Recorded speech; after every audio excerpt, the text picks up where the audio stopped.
Good morning, everyone. So today is a very simple lesson on the present simple, which might seem simple as the name indicates, but that requires a bit of understanding as to when to use it, especially in more exceptional circumstances.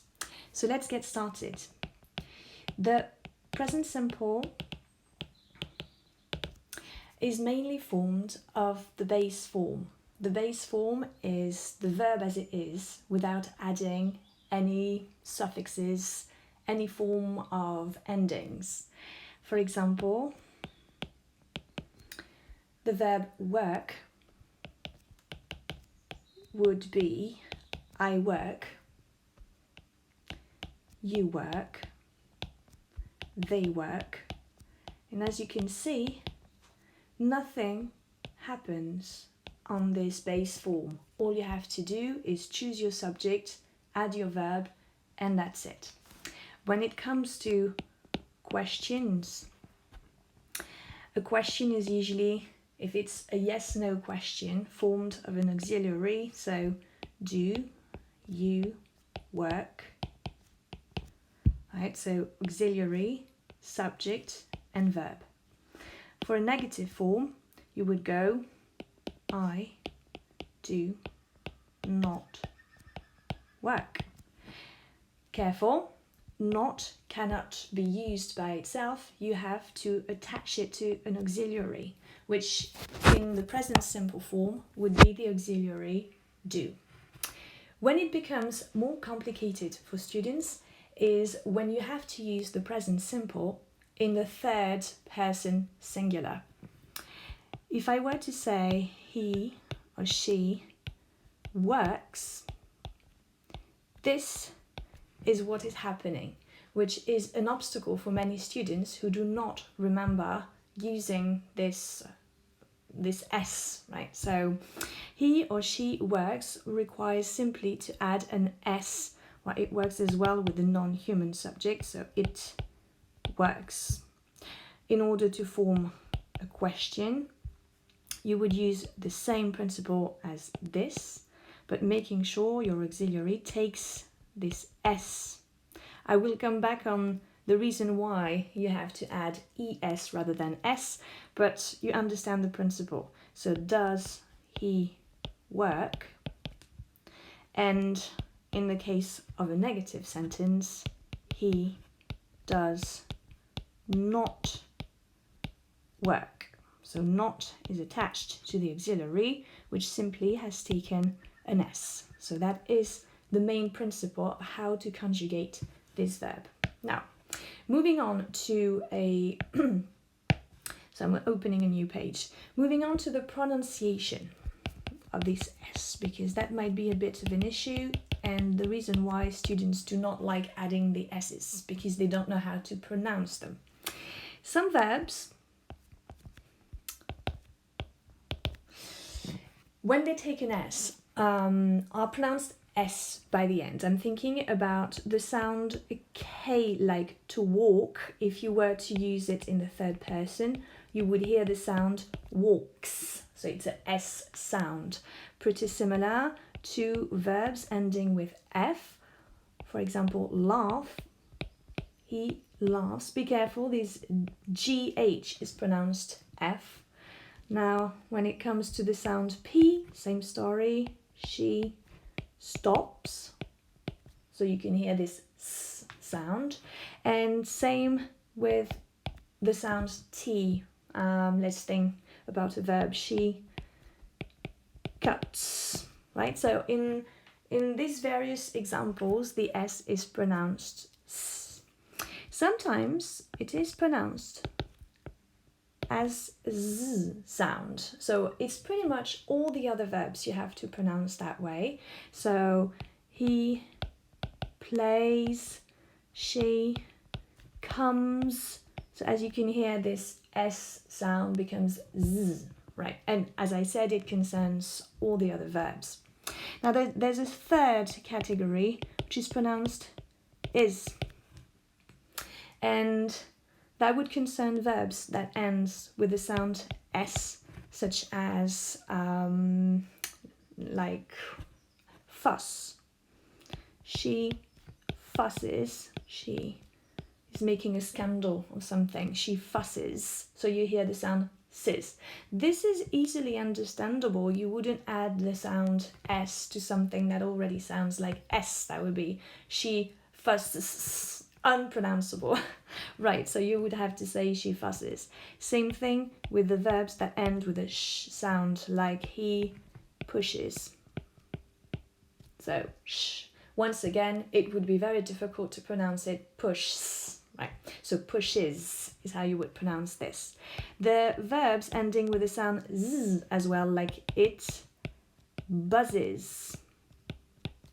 Right, I suppose it makes sense, and naturally you would know how to pronounce the ending.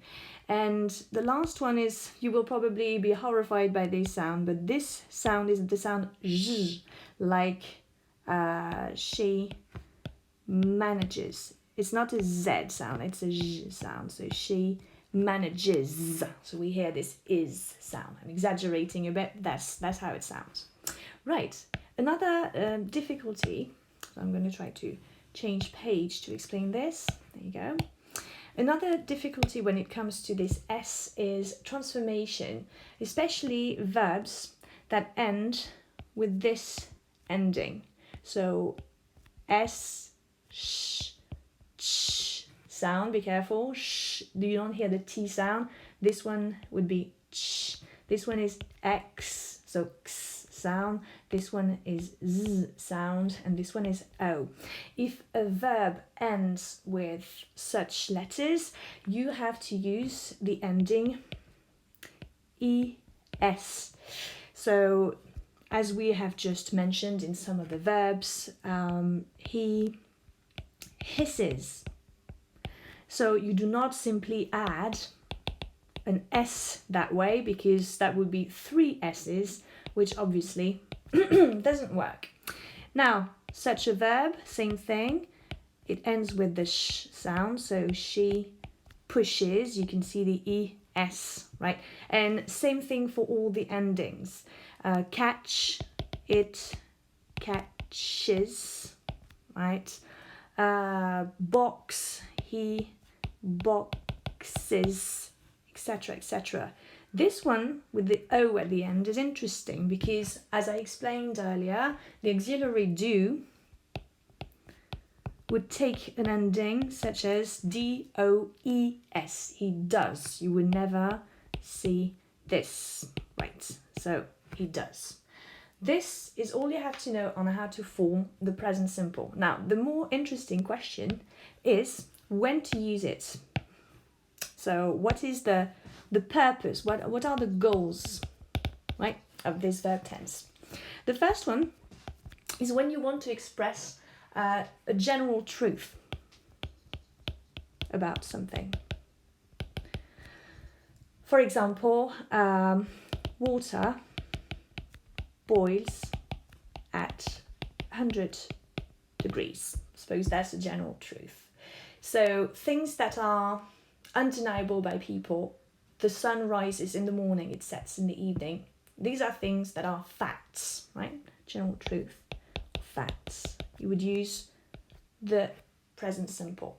Now, the other case for using the present simple is a permanent fact. So it's pretty similar to what I've just explained. A permanent fact, or sorry for this. Oh, I'm gonna have to use my eraser. There you go. I'm gonna trying to make this a bit more tidy. There you go. So characteristic or a feature for somebody. For example, lions eat gazelles. Most of the case, it goes that way and not the other way around, right? So this is a permanent fact. Or characteristic of the lion is that it eats gazelles, so lions eat gazelles. Now, the third reason for using the present simple is a habit. For example, every day I wake up at 7 a.m. Wow, 7 a.m. is quite early, but every day you do this, or every day he walks his dog, right? So this is something that keeps coming back. It's a habit, something people are used to doing. There are some, not exceptions as such, but some circumstances in which you would use the present simple, but it seems to be a bit different from the explanations I have just given. So, exceptions. The first one is you may use the present simple when you describe successive actions. For example, he comes in, he takes his coat off, he walks, he walks in the room, etc., etc. Right, once again, if I want something tidy, I have to remove this and make it better. There you go, he walks in. Right, or I'm thinking about a perfect example to use this is when you describe, for example, on TV or to someone a recipe. When you cook and you say, well, I mix my eggs, I add milk, right? So I am describing a series of actions, so I would use the present simple. The other reason for using the present simple would be, as an exception, would be when you give stage direction. So this is not something you will come across quite often, but you would say, for example, in a play, imagine a play by Shakespeare, would say, he enters, sits on the chair, and then you would have the line, he comes in, da, da, da, da, da, da. The person would say something.